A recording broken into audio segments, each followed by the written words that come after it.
A favorite tale, retold countless times at the Jefferson family hearth, was the story of Martha Wayles Jefferson's arrival at Monticello as a new bride. A beautiful young widow, Martha married Thomas Jefferson at her father's estate in Charles City County, just up the James River from Williamsburg, on New Year's Day in 1772. The beaming couple were well matched. At 6 feet 2 inches tall, Jefferson carried his lanky frame erect, towering over his bride. Although petite, Martha carried her slim figure with the elegance of a queen.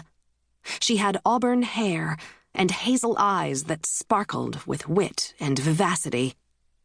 Her groom was likewise fair, although his red hair was lighter and his eyes blue.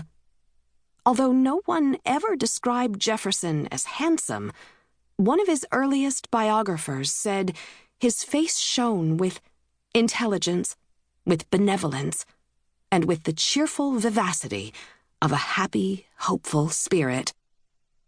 A young lawyer and planter, Jefferson was just beginning his political career, having won his seat in the Virginia legislature barely 3 years earlier. With his prospects and the good-humored temperament they each possessed, they were confident their future boded fair. Immediately after the wedding festivities, Martha and her new husband left for the home Jefferson had only just begun building in Albemarle County, almost 100 miles west. Although it had begun to snow as they set out, it was not heavy, so they were taken aback as the storm got progressively worse as they traveled westward.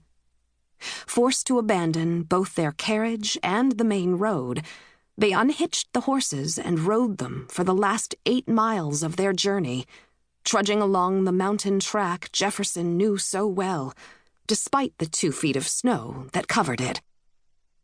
Their destination that January night was a tiny one-room building, today an appendage connected to Monticello by a long terrace, but then Jefferson's home, furnished only with a bed and books. They arrived late in the night, the fires all out, and the servants retired to their own houses for the night, their daughter Martha wrote, remembering the story her parents loved to tell during her childhood. Still, the groom was not entirely unprepared.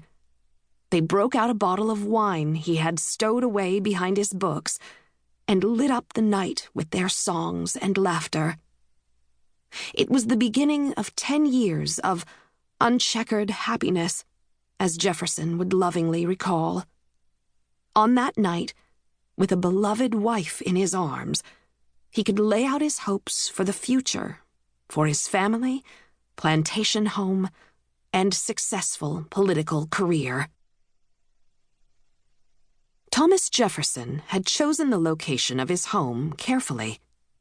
He had been born at Shadwell, within sight of the mountain he would call Monticello. In his youth, he would walk its summit and sit there for hours, reading and plotting the future with his boyhood friend Dabney Carr. He and Carr made a pact to be buried at the very oak tree under which they had spent countless hours together. Peter Jefferson, Thomas's westward-looking surveyor father, and Jane Randolph Jefferson, his elegant mother, shaped his vision of what he would build there.